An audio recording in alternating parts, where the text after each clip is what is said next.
llegó a mi corazón la necesidad de hablar de un tema que poco hemos tratado, y si lo hemos tratado no lo hemos hecho bien a fondo, y ese ha sido el tema de la sangre de Jesucristo.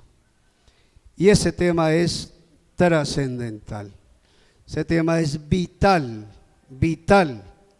en lo que tiene que ver con la vida cristiana, lo que tiene que ver con nuestra fe. Y el Señor puso un texto que no le había yo parado mucha atención, pero lo colocó, y fue el texto donde nos habla de la sangre del pacto eterno. Y entonces hemos desarrollado todo este tema, que la salvación nuestra fue pactada por el Dios triuno personal, Dios triuno personal, fue pactada esta salvación, y esta salvación fue pactada por medio de que se pusieron de acuerdo que un día el Señor Jesucristo vendría a la tierra, y por medio del derramamiento de su sangre, no de un poquito, sino de toda, hasta morir, entonces Él lograría nuestra redención, nuestra salvación. Y yo quería ya detenerme con lo que hemos tratado, pero no, hay mucho que ver, y luego de este tema vamos a estar tratando basados en la palabra que dice que y ellos le han vencido por la sangre del Cordero. Vamos a tratar ese tema más bien a fondo también. ¿Cómo es que usted puede declararse victorioso basado en la gloriosa y poderosa sangre de nuestro Señor Jesucristo? Amén. Es algo, el Señor ha puesto en mi corazón que eso va a traer un rompimiento de muchas cosas, ¿sabe? Me ha puesto en el corazón, cuando quería cambiar, vuelve y me inquieta que no, que siga porque todavía estoy crudo. Entonces que siga, porque usted y yo necesitamos conocer bien a fondo, porque con base en lo que es el efecto de la sangre de Cristo delante de nuestro Padre Celestial, es que usted y yo tenemos victorias, es que usted y yo tenemos conquistas. Pero necesitamos aclarar conceptos, necesitamos tener cosas muy claras, porque lastimosamente han habido algunos movimientos religiosos dentro de un contexto cristiano que ha traído muchas doctrinas no tan sanas. Lastimosamente, no sé si usted conoce un poquito de los temas, pero por decir una frase, un nombre nomás, una línea una línea religiosa dentro del cristianismo se conoce como el carismatismo, los carismáticos. El carismatismo tiene mucha fuerza, o ha buscado mucha fuerza en el tema del espíritu, pero se ha quedado muy corto en el tema de la doctrina. Entonces usted oye muchos carismáticos diciendo cosas que no tienen fundamento bíblico. Y una de esas es la que vamos a tratar en esta mañana, uno de esos conceptos, y que el Señor nos ayude, como oraba mi hermano, para que nos dé su luz, nos dé su entendimiento. Ya vimos cuál es el uso y el poder de la sangre de Jesucristo. El uso y el poder de la sangre de Jesucristo, que no fue establecido por ninguna persona. El que estableció eso fue Dios Padre mismo. Ellos mismos ya estaban de acuerdo en ese pacto eterno que tenía que ser así. ¿Y cuál es el uso y el poder de la sangre de Cristo? Si usted lo recuerda, que ya lo vimos. ¿Cuál es? Ay, Padre Santo. Vuelvo a comenzar punto por punto. Voy a tener que repetirles toda la serie. Ya voy en el tema 9, imagínense, me va a tocar repetir otra vez. ¿Cuál es el poder, uso y poder de la sangre de Jesucristo según lo da la palabra?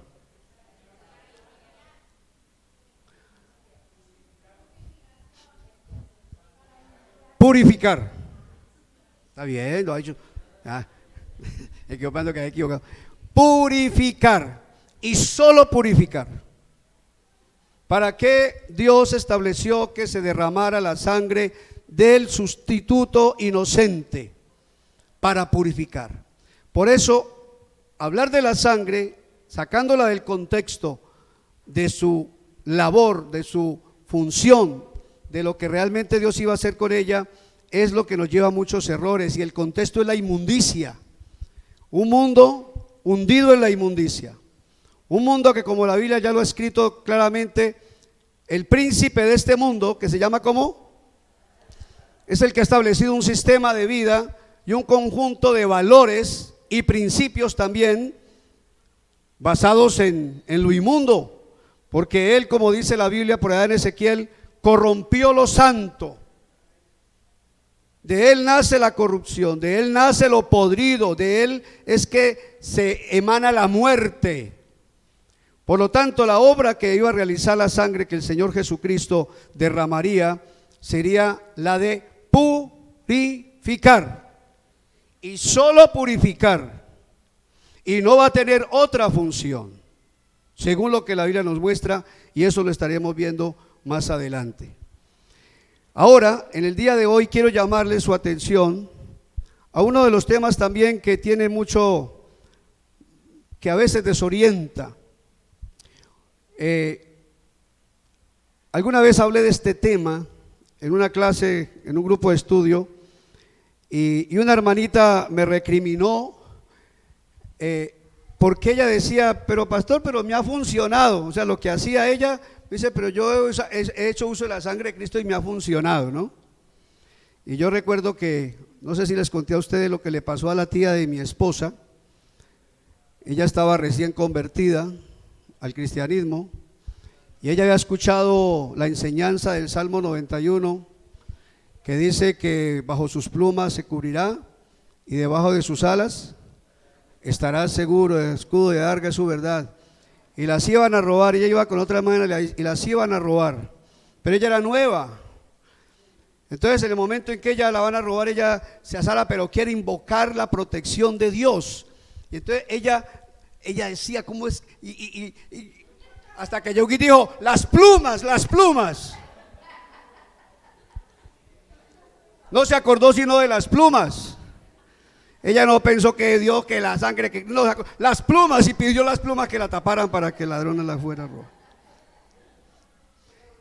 Y otras personas me han dicho, pastor, pero funciona. Mire que yo decía algo muy interesante, pues por lo menos para mí, como padre.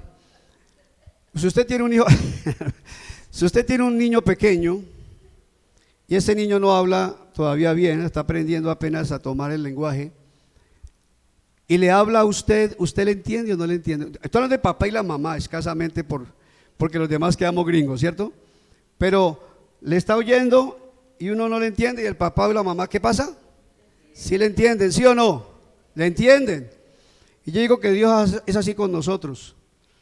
A veces no sabemos bien cómo es que se habla, pero cuando nos expresamos, Dios ve lo que hay en nuestro corazón, y de acuerdo a nuestro corazón, ¿qué hace?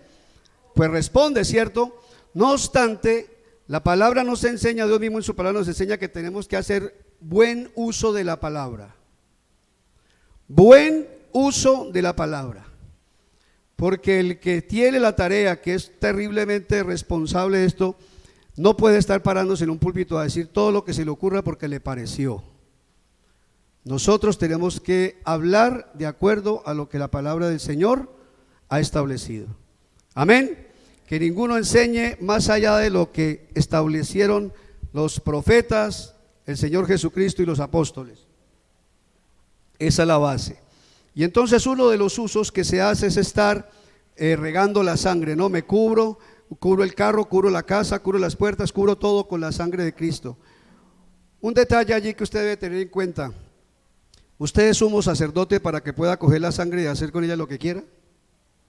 ¿Usted es un sumo sacerdote? ¿Un cristiano es un sumo sacerdote? No. Nosotros somos reino de sacerdotes, pero no somos sumos sacerdotes. Sumo sacerdote en su momento, en el Antiguo Testamento no había sino uno de turno, no más, y él ejercía durante ese año. Nosotros ya no tenemos sacerdotes levíticos, bueno, viene de esa línea, pero nosotros tenemos ahora un sumo sacerdote, es el único.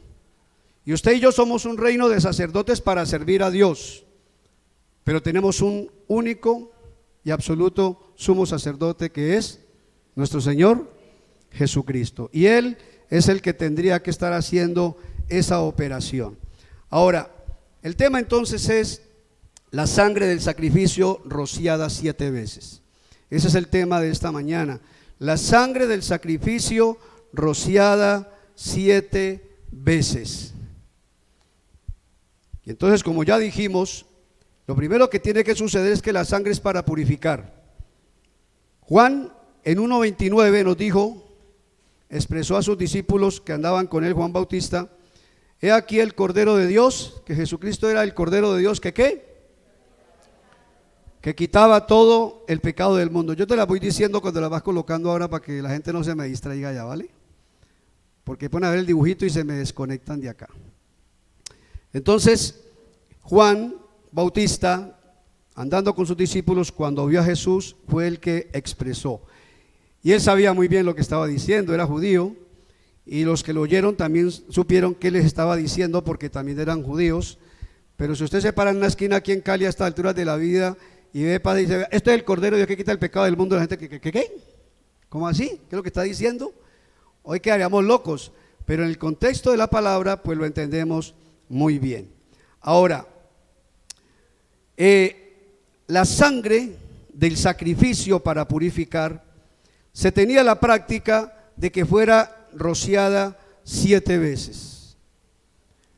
Y hay varios casos que podemos citar aquí rápidamente. No he tomado muchos, apenas unos 4 como para no saturar.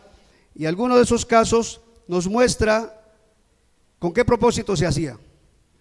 Por ejemplo, si miramos Levítico 14:7, Levítico 14:7, era rociada 7 veces sobre los leprosos. En el contexto bíblico, la lepra tiene que ver con la inmundicia del pecado también. Sí, el que estaba leproso estaba pues extremadamente inmundo. Ya hablamos un poco de eso, de que era apartado, e inclusive todavía, ¿no? Es una enfermedad terrible que no puede vivir en comunidad. Y entonces el leproso, para ser purificado, dice: ¿y rociará qué? 7 veces sobre quién. Sobre él, le falta la tilde, pero es del paquete que viene. Sobre el que se sobre el que se purificará de la lepra. Yo fui el que leí mal. Sobre el que se purificará de la lepra y le declarará ¿qué? Entonces, ¿para qué era? Para purificarlo. Era para purificar. Él no dijo: yo me curo con la sangre del cordero que mataron. No, sino que el sacerdote era el que venía y rociaba sobre él 7 veces. Otro caso era la misma casa del leproso. Si miramos ahí en el Levítico 14:51, entonces vemos que tiene relación. El leproso era limpiado, pero para ser declarado ya limpio, purificado, pero luego también tenía que hacerse con la casa de él, tenía que ser purificada. Y mire lo que dice allí en el 51: y tomará el cedro, el hisopo, la grana y la avecilla viva, y los mojará en la sangre de la avecilla muerta y en las aguas corrientes, y rociará ¿qué?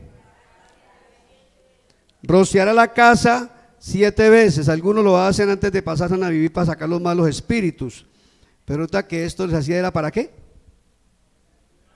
Para purificar de la inmundicia del pecado. Un caso más, por ejemplo, en el sentido general, cuando una persona estaba inmunda por diferentes razones que están en la ley de Dios. Números 19:34 nos habla de algunos de esos casos. Números 19, 3 y 4, que era otra situación para purificar también los inmundos. Y la daréis a Eleazar el sacerdote, y él la sacará fuera del campamento y la hará degollar en su presencia. 4, hablando del animal que iba a sacrificar. Y Eleazar el sacerdote tomará de la sangre con su dedo, ¿y qué hará? 7 veces a la parte delantera del tabernáculo de reunión, que esto era parte pues del sacrificio de purificación. Y una más que es central, que era básica en el contexto del Antiguo Testamento, porque era lo que se hacía en el día llamado día de Yom Kippur, o que también se conoce como el día de la expiación, que era el día cuando se mataba el sacrificio una vez al año para hacer purificación por toda la nación, el día de Yom Kippur. Y mire lo que dice, en este caso, el texto de Levítico 16, versículo 15. Aunque tenemos que luego del 15 devolvernos un pedacito al 14. O mejor, leamos el 14 primero y tomamos la partecita y luego vamos al 15. Levítico 16, 14. Tomará luego de la sangre del becerro y la rociará con su dedo hacia el propiciatorio al lado oriental. Hacia el propiciatorio esparcirá con su dedo, ¿qué? De aquella sangre. Luego vamos al 15. Después degollará el macho cabrío de expiación por el pecado del pueblo y llevará la sangre detrás del velo adentro, y hará de la sangre como hizo con la sangre del becerro, y la esparcirá sobre el propiciatorio delante del propiciatorio, que ya vimos que debe hacerlo ¿cuántas veces? 7 veces. Entonces esta práctica se toma como algo que los cristianos hoy en día deben hacer, pero no tiene nada que ver con eso, de que usted y yo ahora en el Nuevo Testamento tengamos que hacer esto. Algo que cuesta a veces entender para muchos es que con la venida de Jesucristo, con el cumplimiento de lo perfecto, todo lo que tenía que ver con la relación con Dios tuvo un viraje absoluto. Sin embargo, tiene una relación sí con el sacrificio de Jesucristo. Entonces, una pregunta que debemos hacernos nosotros es: ¿será necesario que después del sacrificio de Jesucristo la sangre siga siendo rociada 7 veces por nosotros? ¿O siga siendo rociada sobre las cosas? ¿O siga siendo rociada sobre las personas? Si vamos a responder esta pregunta, vamos a respondernos primero otra que nos lleva a entender esta. ¿Por qué se rociaba la sangre del sacrificio 7 veces? Porque ya leímos la práctica, pero ¿por qué se hacía? ¿Por qué motivo era que se rociaba 7 veces? ¿Alguien dijo por ahí algo? ¿Escucho? ¿Alguna respuesta? Purificaba. ¿Pero de qué manera purificaba? Resulta que el 7 en el contexto bíblico, el 7 es un número perfecto. Cuando se implementa en casos como estos, que se habla de 7 veces, habla de una actividad que se realiza de manera perfecta y completa. Es decir, que la sangre era rociada 7 veces para dar a entender que había perfecta purificación. Que había perfecta purificación. 7 símbolo de perfección. 7 veces la sangre rociada. Entonces, que cuando se rociaba sobre el impuro, sobre el leproso, sobre la casa, sobre el propiciatorio, cada vez que se aplicaba estas 7 veces, quería decir que el elemento, la persona, el instrumento, lo que fuera, quedaba ¿qué? Pero perfectamente purificado, ¿sí? No solamente purificado, sino que quedaba ¿qué? Perfectamente purificado. Y ese es el sentido. Sin lugar a dudas, ese es el sentido que ha tenido o que tuvo en su tiempo pasado el esparcir la sangre 7 veces sobre lo que se iba a purificar. Ahora, estamos en la pregunta, ¿tenemos que hacerlo nosotros? Algunos muy osados, digo yo muy osados porque ahí es donde viene el meterse uno en la palabra e ir más allá de lo que la Biblia dice. Algunos muy osados dicen que Jesús derramó su sangre 7 veces y que lo hizo siguiendo esta tradición antiguo testamentaria. Eche usted memoria un momentico. ¿En qué momento Jesús derramó sangre? ¿Y cuántas veces fue? Acordémonos, la primera, ¿cuál fue? ¿Cuál fue el primer momento donde Jesús derramó sangre? De su sangre. En el monte Getsemaní. No, antes. Claro, estaba en el monte Getsemaní.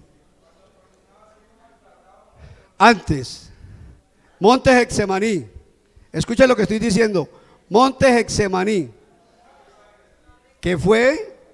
¿Cómo? Ya, sí. Entonces, escúcheme. Venga, pongamos atención acá para que no se queden allá elevados. Robinson, acá, listo. El monte Getsemaní fue el lugar donde él fue a orar antes de ser arrestado. Y él ya, no porque era Dios, sabía lo que le iba a pasar, porque él estaba en la condición de hombre, sino que en la condición de hombre el Espíritu Santo le mostraba, le recordaba, le enseñaba, y él ya por revelación del Espíritu sabía lo que le iba a pasar, sabía el sufrimiento que se le venía. No solamente el sufrimiento del martirio, sino el sufrimiento de que en la cruz iba a estar separado de Dios por primera vez en toda la historia del universo y al universo. Jesucristo, la unidad, el Dios triuno permanecía en la unidad perfecta, pero aquí está Jesús en el monte Getsemaní lleno de angustia, porque lo que le esperaba no era fácil, pero lo más triste era que iba a estar separado del Padre. Y dice que la angustia fue a tal nivel que ¿qué fue lo que sucedió? Se tensionó, y algo médicamente posible, inclusive es algo que le pasa a a cualquier persona en una tensión extrema, y le pasa a mujeres inclusive en el momento del parto, cuando la persona no enfrenta ese momento, está muy angustiada, muy asustada, el dolor, bueno, llega a haber tanta tensión que los vasos capilares se rompen, y por eso es que viene la persona a que la sangre le salga por los poros. Entonces es como sudar sangre. Por eso la Biblia dice que salieron de él como grandes gotas de sangre, sudó sangre en otras palabras. Y ese fue su primer momento. Podemos decir, allí derramó sangre. Hay otro momento, cuando le colocaron la corona de espinas. Se las clavan y ustedes saben que era de espinas. Por lo tanto, cuando llegó y entró, rompió, y cuando rompió, él vertió de su sangre, ¿no? Entonces, una parte en el Getsemaní, otra parte cuando le colocan las coronas de espinas. Cuando fue azotado, ahora sí lo que tú decías, que ya sabemos que fue azotado no con una correa como cuando mi papá nos pegaba con la hebilla. Entonces, cada que había una pela había sangre, ¿sí? Así pasaba en la casa. Cada que había una pela había sangre porque nos daba era con la hebilla. Y a Jesús no le dieron con un cordón de lana, sino que lo cogieron fue con látigos, que en la punta le amarraron unos huesos, hacía modo de gancho, para que cuando le pegaran, se clavaran y luego alaban, entonces se venía desgarrando, lo que quiere decir que Jesucristo, cuando fue crucificado, tenía las costillas al aire, estaba descarnado, por lo menos en su espalda. Uy, esta hermana me está dando competencia. ¿A cuál de los dos le ponemos cuidado allá, acá? Póngame cuidado acá, ¿sí? Deje que los niños pongan cuidado allá. Entonces, en ese azote, vaya que hubo bastante derramamiento de sangre. Pero luego, cuando cargó la cruz en el camino al Gólgota, llevando la cruz, vuelve a derramar de su sangre. Cuando lo clavaron, las manos, los pies, hubo más derramamiento de sangre. Y el momento culminante, cuando le clavaron la lanza en el costado, y ya lo último que salió fue la poquita sangre que le quedaba, más agua del cuerpo o suero del cuerpo. Lo que quiere decir que en esos 7 momentos lo que vivió Jesucristo fue un desangrado total.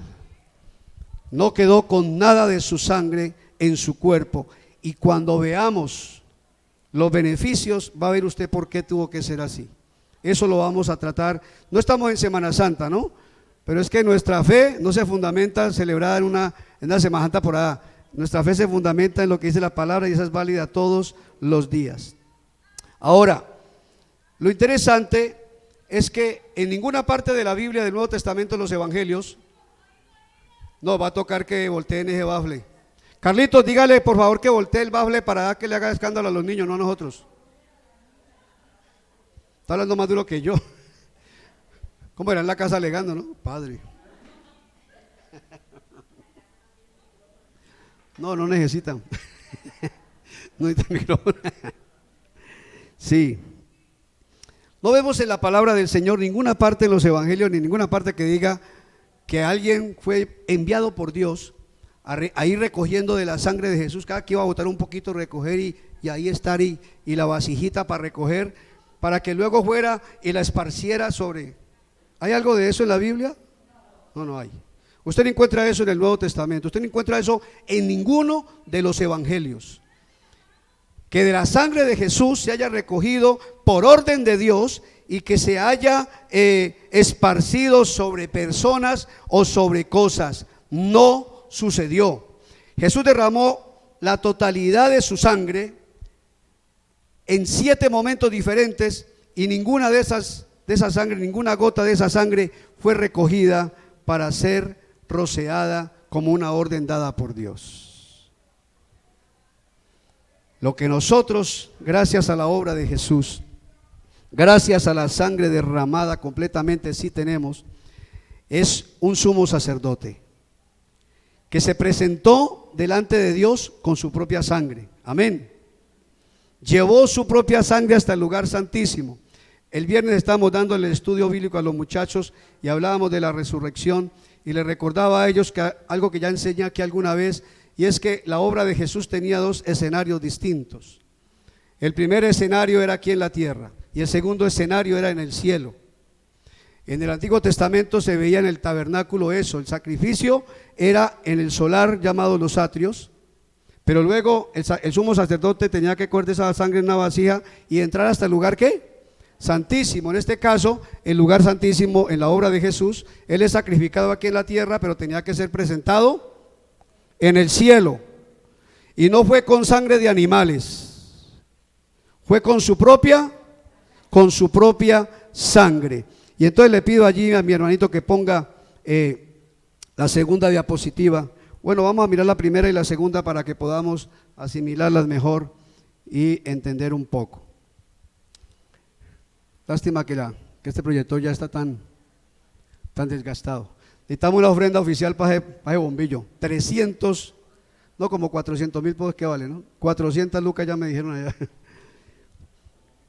400 lucas, ¿no? 400,000 pesos. Aquí está el sumo sacerdote en el ejercicio de rociar la sangre 7 veces. Pero yendo más adelantico, mire lo que dice. Deje la imagen y alguien que nos lea, vaya más adelante, una diapositiva, es ahí. Mire lo que dice este versículo, bien importante, Hebreos 9:12. Pongo entre paréntesis Jesucristo porque el texto no lo dice, pero está hablando de Él. Jesucristo, ¿qué pasó?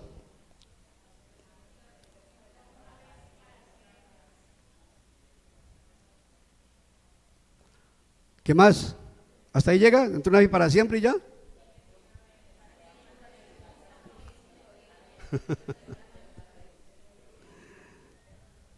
¿Si usted está captando lo que dice esa cita?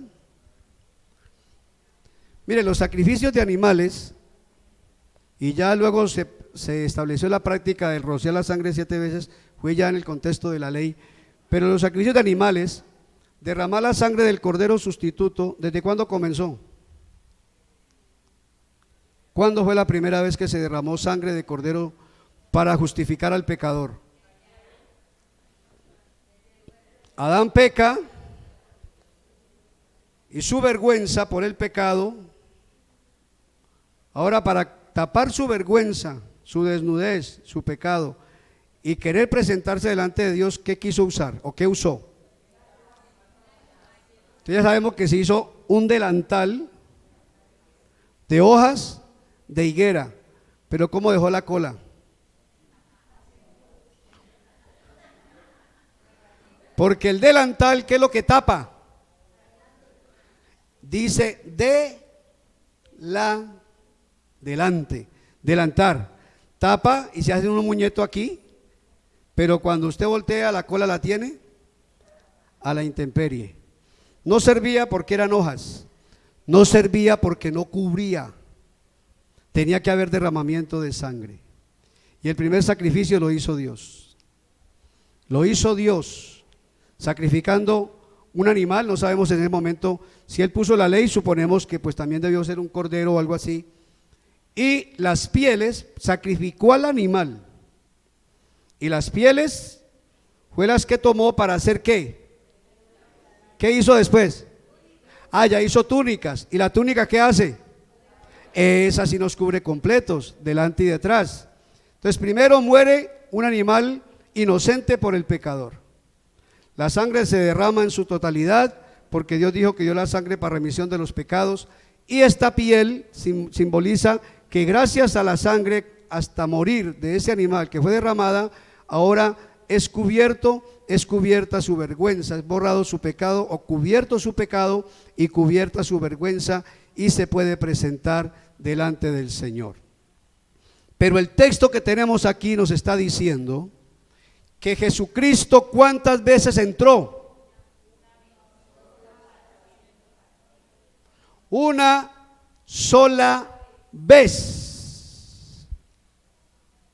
Ahora, si de pronto le quedaba faltando algo, si algo no se alcanzó, no se cubrió, entonces más adelantico podía haber otro sacrificio. Entonces dejemos la puerta abierta, no sabe algo quedó mal, entonces para que vuelva a derramar otro poquito de sangre y complete.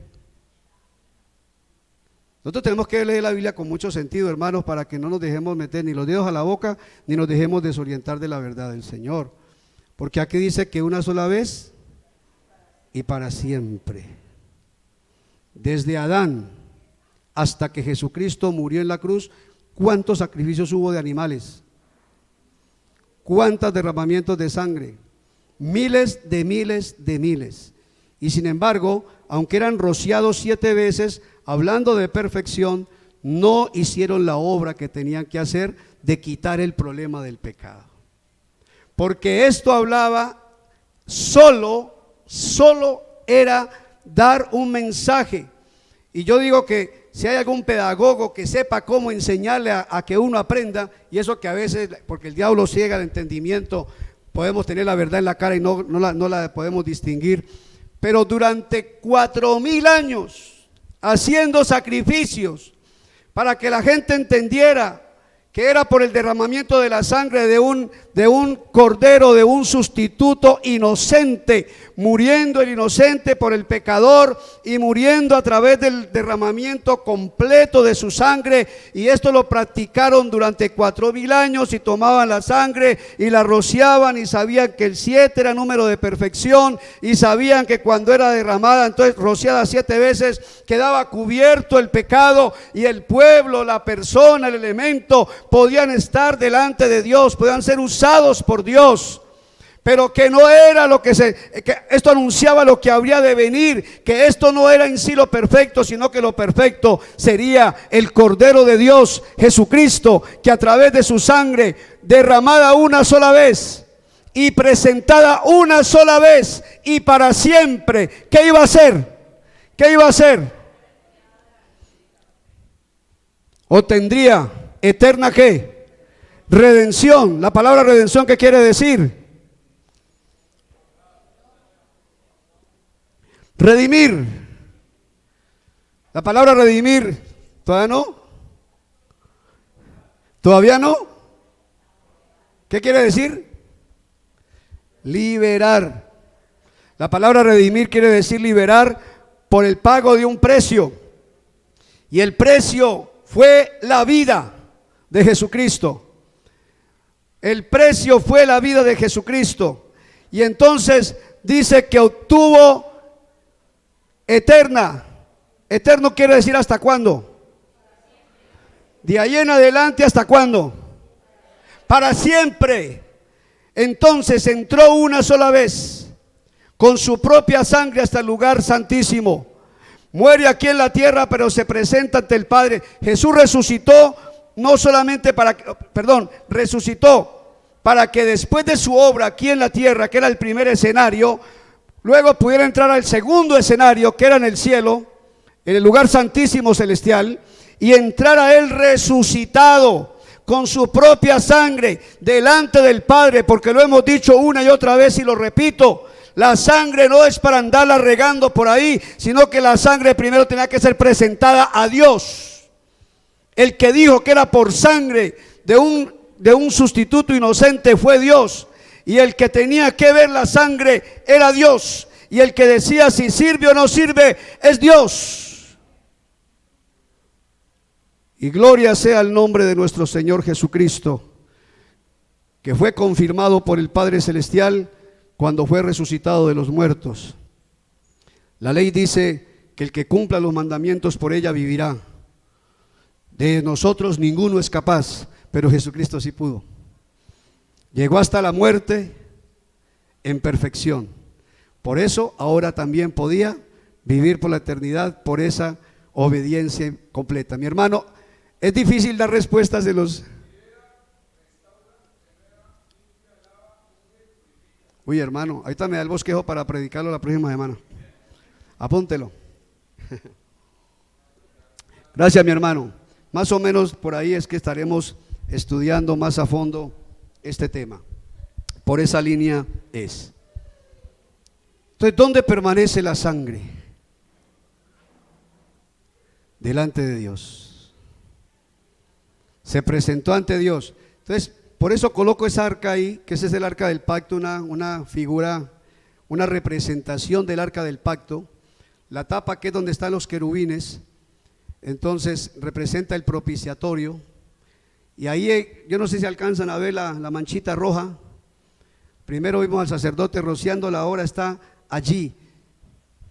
Y está en la gloria celestial. Está delante de Dios. Y yo quisiera que el Señor le regale una visión de esto.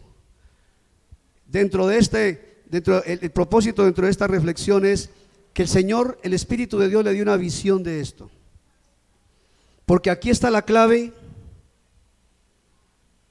de la eficacia de nuestra fe. Sin sangre no hay remisión de pecados, y si no hay remisión de pecados, no hay reconciliación con Dios, y si no hay reconciliación con Dios, no hay salvación, no hay beneficio de parte de Dios.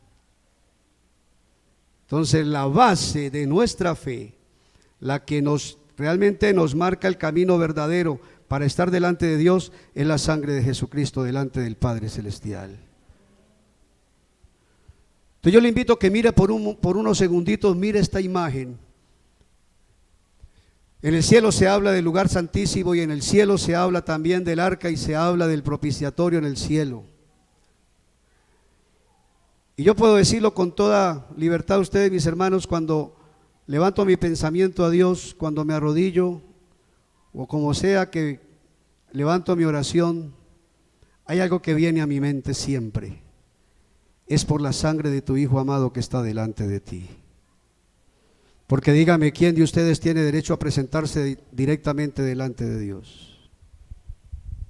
¿Quién de nosotros aquí? ¿Quién de nosotros allá? No hay nadie que pueda hacer la sangre a un lado y presentarse delante de Dios directamente. ¿Quién lo puede hacer?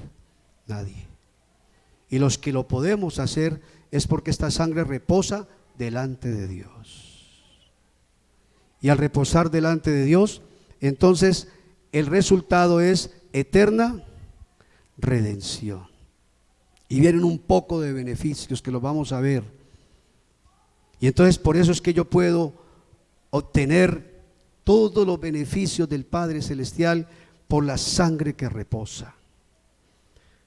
Entonces yo no me imagino, a mí no me cabe todavía en la mente cuando yo pienso en esto, para nuestros tiempos, después de que Jesucristo fue crucificado, donde no vemos en ninguna parte que se haya recogido la sangre para aplicársela a nadie ni a nada. Entonces yo no me puedo imaginar a alguien con un tarrito por ahí llevando la sangre de Jesús. Yo no me puedo imaginar a nadie echándole la sangre de Jesús a un carro. Y si no lo ha lavado, peor, carro sucio, peor, menos. Lo que usted y yo tenemos que ver, y que el Espíritu Santo le regale una visión, porque gracias a esta sangre que reposa delante del Padre Celestial, que es la sangre de Jesucristo, usted puede entrar en comunión estrecha con el Padre Celestial. Le damos un aplauso al Señor. Bendito es Él, bendito es Él. Aleluya. Primera de Pedro nos dice algo muy importante también respecto a lo que hizo nuestro Señor Jesús. Dice Primera de Pedro, porque también Cristo padeció. Cuando nosotros pensamos en las 7 veces que se esparcía la sangre allá en el Antiguo Testamento, y vamos a pensar aquí ahora en la sangre de Jesucristo. Entonces, mire lo que dice: porque Cristo padeció una sola vez por los pecados. 7 veces es igual a decir una vez y para siempre. Porque cuando se hacía 7 veces significaba perfección en el sacrificio. Había quedado completamente realizado, entonces el beneficio venía. Ahora, por la obra de Jesús, la palabra nos está diciendo que una sola vez. Primera de Pedro 3:18, por favor. Yo creo que ya estaba ahí. Primera de Pedro 3:18. Porque también Cristo padeció, ¿cuántas veces? Una sola vez por los pecados. ¿Qué quiere decir que una sola vez versus 7? Allá fue perfecto lo que Dios mandó que hicieran. Aquí es perfecto porque fue una sola vez. ¿Y para cuándo? ¿Y hasta cuándo? Y hasta siempre. Ahora, ¿qué fue lo que obtuvo? ¿Cuál fue el resultado inmediato que obtuvo la sangre de Cristo Jesús delante de Dios a nuestro favor? ¿Cuál fue el beneficio que nos aplicó el Padre Celestial inmediatamente? Hebreos 10:14. Este es un versículo que tiene que aprendérselo todo buen cristiano. Subrayelo en su Biblia. Si lo puede subrayar con amarillo, porque el amarillo ayuda a memorizar, entonces subraye con resaltadores amarillos para que memorice, y después escríbalo en un papelito. Escríbalo en un papelito. Y cuando vaya en el mío aburrido, harto por los trancones, saque el papelito y léalo. Y repita y vuelve y lo guarda y trata de decirlo de memoria. Y si se le olvidó algo, vuelve y lo saca y lo mira. Hasta que llega el momento en que lo tenga clavado en su mente y en su corazón. Porque esta cita es central en la vida cristiana. Porque con una sola ¿qué? Con una sola ofrenda. ¿Qué hizo? Perfectos. ¿Qué quiere decir perfecto? ¿Quién es perfecto? ¿Quién es perfecto? Dios y yo. Así no le guste. ¿Quién es perfecto? Dios y usted. Se ha sido lavado con la sangre del Cordero. No lo digo yo. ¿Quién lo dice?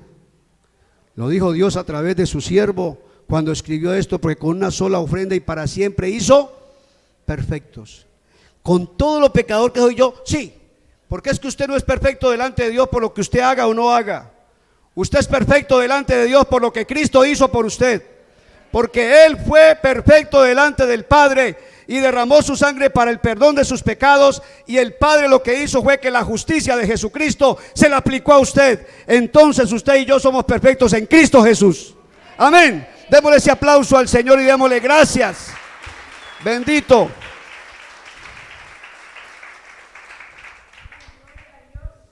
Bendito es su nombre por siempre.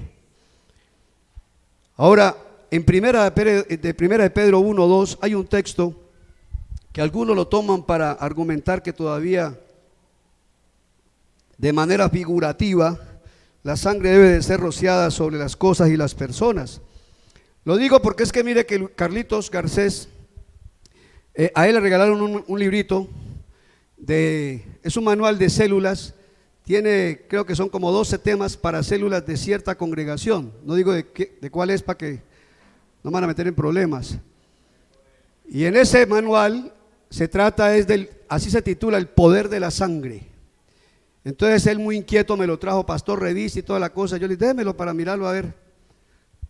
Da pesar que alguien de tan alto nivel tenga una teología tan mala para escribir un material de esos y para células. Porque la Biblia, de lo que está ahí, vaya que para nada. Mire lo que dice Primera de Pedro. Porque Primera de Pedro 1:12. Elegido según la presciencia. ¿Qué quiere decir eso? Conocimiento previo de Dios Padre en santificación del Espíritu Santo para obedecer. ¿Y qué? ¿Sí ve que hay que rociar con la sangre a la iglesia? Pero como no la tengo aquí, entonces yo me imagino que tengo un tarrito con sangre acá. Y entonces, siguiendo la práctica antigua, voy a meter mano aquí y figurativamente le voy a lanzar sangre. No, mis hermanos, eso no quiere decir. Si ya nuestro Señor entró una sola vez con su propia sangre, y con esa sola vez que entró con su ofrenda ya nos hizo perfectos, ¿qué necesidad tiene usted de que le apliquen sangre? ¿Qué necesidad tiene? El que ha adulterado el sentido de la sangre se llama Satanás, porque en el satanismo la sangre se implementa para ofender a Dios. Como el Señor manda que no se consuma la sangre, entonces inclusive los satanistas, me enteré, caso real, no es que me lo estoy inventando, nada real, como en el departamental hay personas que van a comprar sangre continuamente, de esa que piden que done, vea que done, que porque ya se acabó, que venga a donar. De esa sangre le venden a los practicantes de consumir sangre, la sangre humana. Y en el satanismo se hace exactamente porque es ofensivo para Dios. Entonces todo lo que ofende a Dios, el satanismo lo hace, pero lo hace enfatizado, lo remacha, porque la idea es refregarle al Señor eso que están haciendo mal. Y si usted no lo sabe, se lo comparto. Y hay cultura del satanismo que vive de consumir sangre. Hay un libro que hace tiempo leí, llegué hasta cierta parte porque me pareció muy terrorífico. Se llama Satanás destronado, el testimonio de un satanista, que él mismo escribe, inclusive casi comenzando el libro, él dice: mientras la gente madruga a salir a sus trabajos, yo madrugo a buscar sangre para consumir. Y lo que hacía era tomar personas y extraerle sangre para él poderla consumir. Satanás es el que pervierte el sentido de la sangre, porque el sentido de la sangre es solo uno para delante del Señor, y es purificarnos de todo pecado. Y cuando usted y yo somos purificados, ahora sí se vienen toda una multitud de beneficios que el Padre Santo nos aplica. Entonces aquí no está queriendo decir que la iglesia tiene que ser rociada con sangre otra vez, como en los tiempos antiguos 7 veces. Aquí lo que está dando a entender el apóstol Pedro es que gracias a la sangre de Jesucristo, que se roció una sola vez y para siempre, fue perfecta, y que por ella el Padre ya nos ha declarado a nosotros que, dígalo, no, les pesa la lengua, yo soy perfecto, hermanos, yo soy perfecto, yo soy perfecto. Si usted va a vivir conmigo, se da cuenta que no es así tan del todo, que soy bien imperfecto. Pero es que yo no soy perfecto por mí delante de Dios, yo soy perfecto por Jesucristo. Y la Biblia dice que usted y yo al creer estamos en Cristo, y cuando Dios el Padre mira a Cristo, en Cristo me ve a mí, lo ve a usted y nos ve a todos nosotros, y nos declara como perfecto. Diga: yo soy perfecto por Jesucristo, por su sangre, porque me limpió de todo pecado. Y el que dice que soy perfecto es el Padre Celestial. Amén. Amén. Eso es lo que nos dice el Señor. Por eso usted no tiene que hacer nada, no tiene que hacer nada, no tiene que hacer nada más para ser justificado delante del Padre. Ya Jesús lo hizo todo. Y no lo hizo rociando 7 veces, una sola vez, y fue suficiente porque fue perfecto. Ahora, a modo de conclusión, podemos pensar o podemos llegar a estas breves reflexiones: que la sangre que se derramó en sacrificio por los pecados, ya sabemos que es para purificación, tanto la que se llevaba ante el trono como la que se derramaba en las personas o las cosas. Pero en segundo lugar, la sangre del sacrificio se rociaba 7 veces con símbolo de perfección. La sangre de los animales, dice la Biblia, que no borró los pecados, pero la sangre de Jesucristo sí. Y que la sangre de los animales fue rociada 7 veces, no nos dice más que la sangre de Jesucristo, que fue rociada una sola vez, es para perfecta redención y no necesitamos más. y que gracias a ella, según Hebreos 10:14, nosotros con una sola ofrenda y para siempre hemos sido declarados perfectos por nuestro Señor Jesucristo. Con el sacrificio de Jesucristo, los sacrificios de los animales pararon, ya no hay más. Los que no creen en Jesucristo, y hay muchos judíos que no creen en Jesucristo, ellos sí están esperando que vuelva y se restaure Israel, que bueno, ya está restaurado como nación, pero que se construya de nuevo el templo. Y cuando el templo esté construido, los judíos que no creen en Jesucristo van a volver ¿a qué? A hacer sacrificios. Van a volver a hacer sacrificios. Pero los que entendemos por la palabra que Jesucristo no fue un hombre sencillo como dicen ellos, Jesucristo no fue un hombre cualquiera, y hay por lo menos 9 razones rápidas para uno decir por qué Jesucristo no era un hombre cualquiera. Dígame una usted ahí rapidito, ¿por qué Jesucristo no fue cualquier ser humano? ¿De quién más se dice eso? ¿De quién más se dice eso? Y que una mujer como María mantenga el testimonio de que así fue. ¿Qué otro motivo para saber que Jesucristo no fue un hombre cualquiera? Porque no, se le fue con todos los huesos para arriba. Amén. No dejó ni un hueso en la tumba, se los llevó todos, gloria al Señor. Se fue completico, porque resucitó. ¿Qué más? Porque todas las profecías antigotestamentarias respecto al que sería el Cordero, todas se cumplen en Jesucristo, todas. ¿Qué más? Las enseñanzas de Jesucristo, el impacto que han producido, trastornaron el mundo y todavía lo siguen trastornando. Y todavía los controladores del mundo están con los pelos de punta porque la iglesia es un estorbo gracias a las enseñanzas de Jesucristo. Cuando nosotros somos serios en el cristianismo y cuando las aplicamos en nuestra vida, somos un estorbo. Esas enseñanzas transforman vidas y son un estorbo para los planes del enemigo. Otro más. ¿Cómo? Milagros como los que él hizo. Nadie más los había hecho. ¿Qué más? Ya la dijimos ahí, cumplió la ley a la perfección. No hubo nada de la ley que Jesucristo no cumpliera, nada. Hasta en la muerte, el que moría no podía quedar crucificado porque maldecía la tierra. Los romanos sí lo hacían, crucificaban gente y los dejaban ahí un poco de días hasta que se murieran a la vista de todo el mundo para que la gente tuviera miedo. Pero cuando a Jesús fueron a quebrarle las canillas para que se muriera, ¿qué pasó? Ya se había muerto, y entonces se cumplió en Jesús otra profecía, que ningún hueso de su cuerpo sería quebrado, en todo Jesús. Y de ahí para allá usted puede ver muchas más cosas donde Jesucristo no fue cualquier ser humano. Me gusta esa canción de Jesús Adrián Romero que dice, no es como yo, aunque se parece a mí, no es como yo, ¿sí? Él es un ser humano, o fue un ser humano, pero fue el Dios hecho hombre, perfecto Dios y perfecto hombre. Amén. Por lo tanto, el que no cree está esperando un templo más, está esperando, ya tienen capacitada la línea levítica para volver a restaurar los cultos. No están esperando sino el puntillazo, ya tienen prefabricado todo el templo. Calcula que lo pueden tener funcionando en menos de 3 meses, funcionando a la plenitud. Pero la Biblia aquí me dice que yo no tengo que esperar eso, porque el que había de venir, ya vino.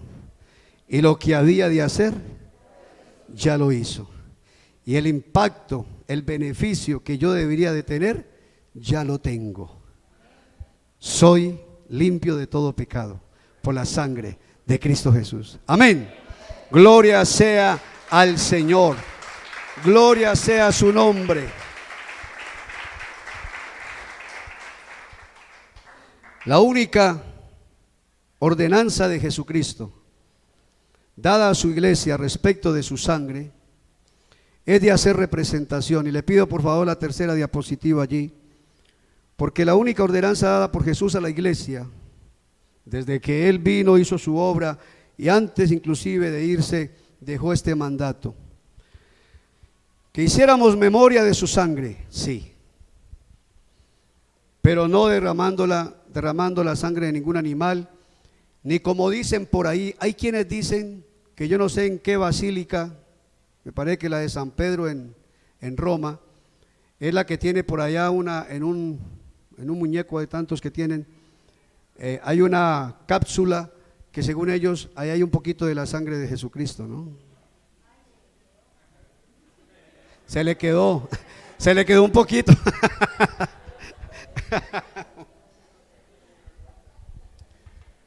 Y hay gente que come cuento.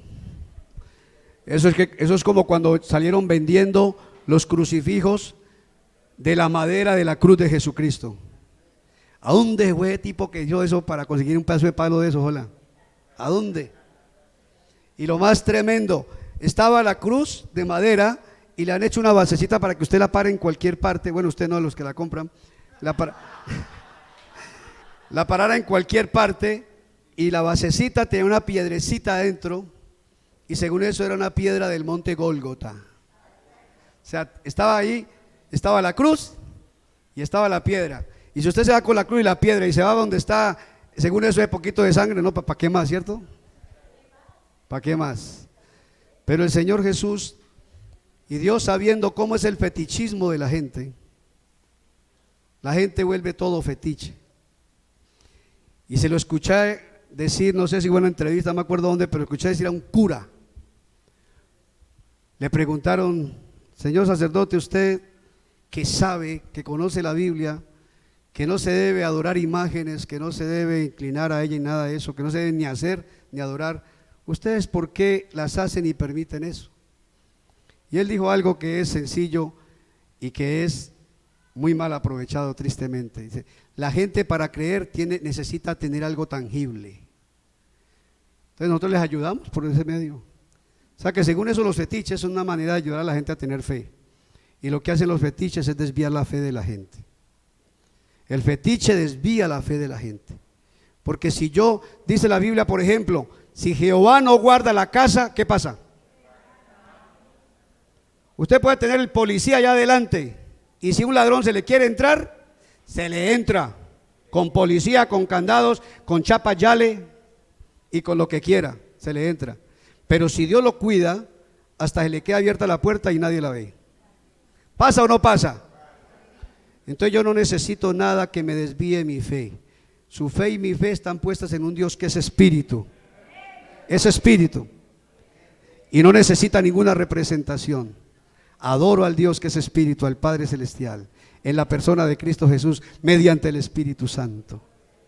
Entonces el Señor lo que sí dejó muy bien determinado es: recuerden, tengan siempre presente, una y otra vez, mi sangre derramada por ustedes, pero de una única manera, tomando el jugo de la uva, o tomando la uva y haciéndole el proceso para extraerle el jugo, que ese jugo de uva sea una representación, y que el pan, ojalá sin levadura, sea una representación de mi cuerpo que por vosotros es molido, y mi sangre que por vosotros es derramada.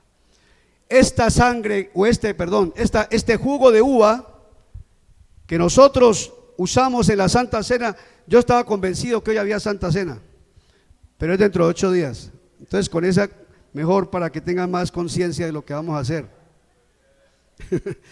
Pero cuando uno, los dos elementos nos habla, uno nos habla del cuerpo molido y el otro nos habla de la sangre derramada. Y mire que fue la única ordenanza respecto de él en estas cosas que él le dejó a la iglesia. Él dijo: haced esto todas las veces que la bebiereis, ¿en memoria de quién? En memoria de mí. Ahora no me vaya a coger del jugo de la uva de aquí que hacemos para la Santa Cena, para llevarlo para su casa y untarme los dinteles de las puertas, ni la vaya a regar en el piso, porque se le llena de hormigas, porque ese jugo lleva dulce y se le llena de hormigas la casa, y luego dicen que le trajo mala suerte. No es para eso, mis hermanos.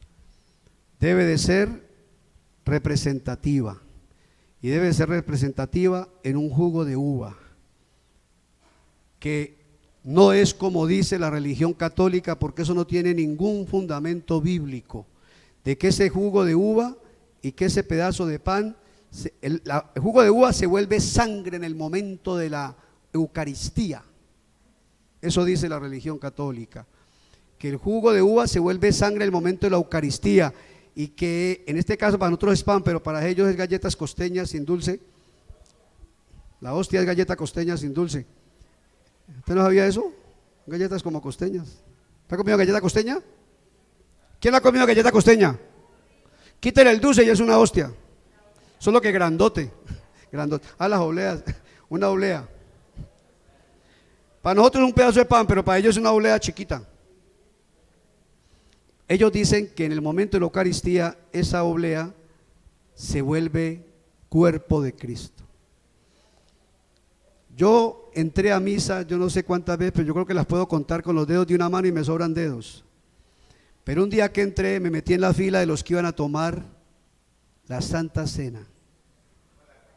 Yo no era inquieto, nomás un poquito. Y me metí en la fila y me vine a tomar la Santa Cena que daba. Entonces llegó el cura y me puso la galleta costeña en la boca, me puso la hojuela, no, la hojuela no, ¿cómo se llama?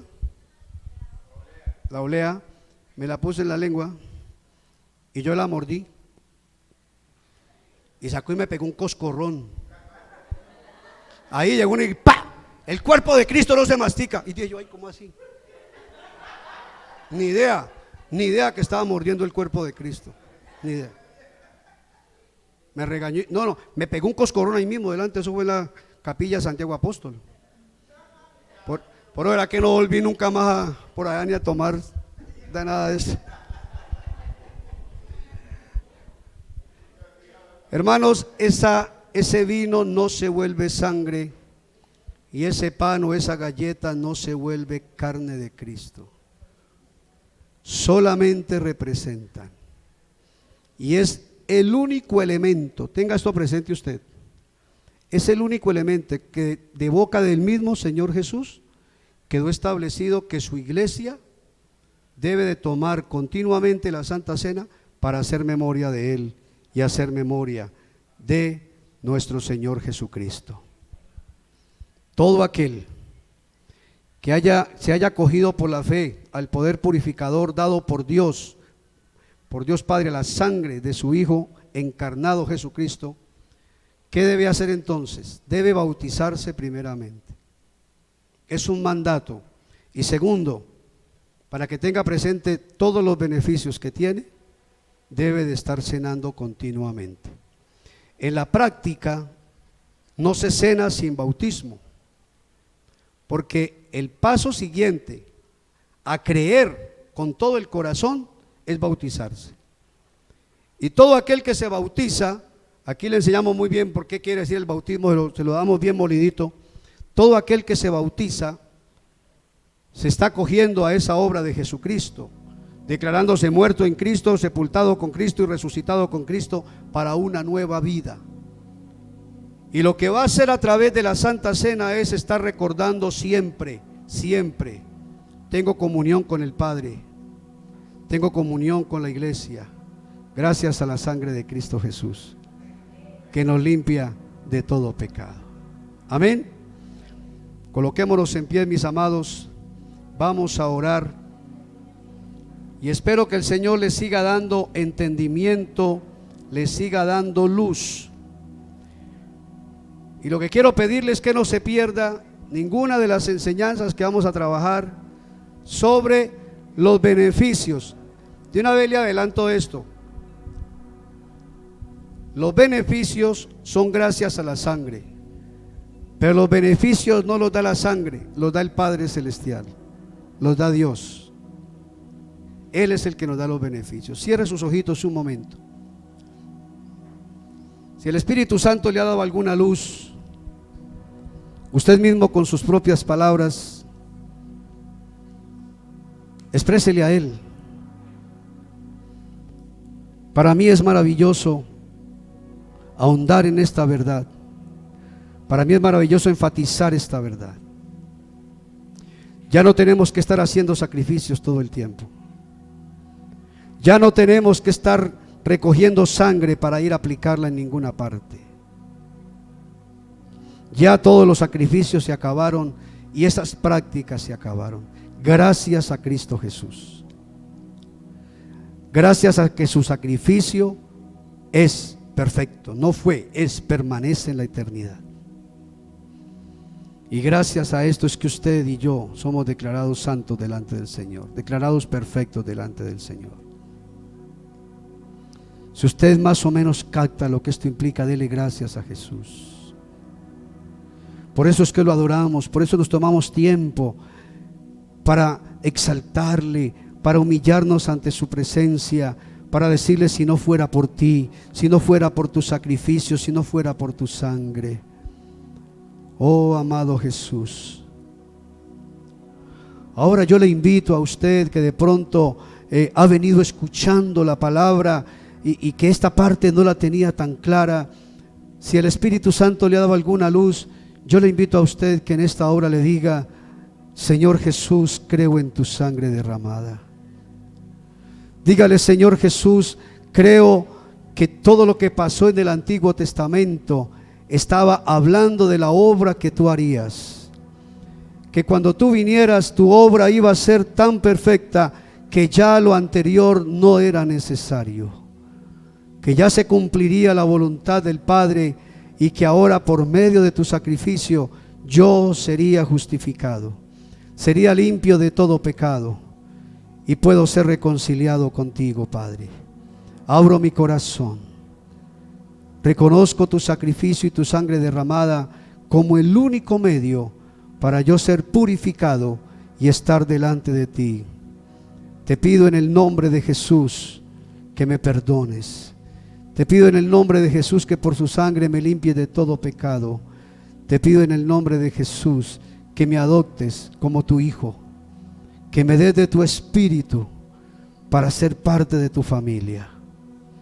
Y a los que ya lo somos, le invito a que usted ratifique: Señor, es solo por tu sangre.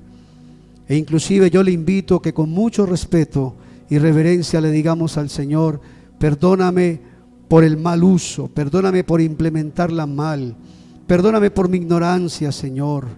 Perdóname, bendito Dios, aun si fue enseñado de una manera incorrecta, desviado de tu palabra, perdóname, Señor. Porque ahora lo que entiendo es: la única sangre a la cual yo me acojo es la que está delante del Padre Celestial, que fue presentada por el mismo Señor Jesús. Te damos gracias, Padre. Es la base de nuestra redención. Si Jesucristo no derrama su vida por nosotros, estaríamos perdidos. Pero gracias porque lo hizo, y gracias porque tú y yo lo hemos creído, mi hermano. En el nombre de Cristo Jesús. Amén y amén. El Señor nos siga bendiciendo, mis hermanos.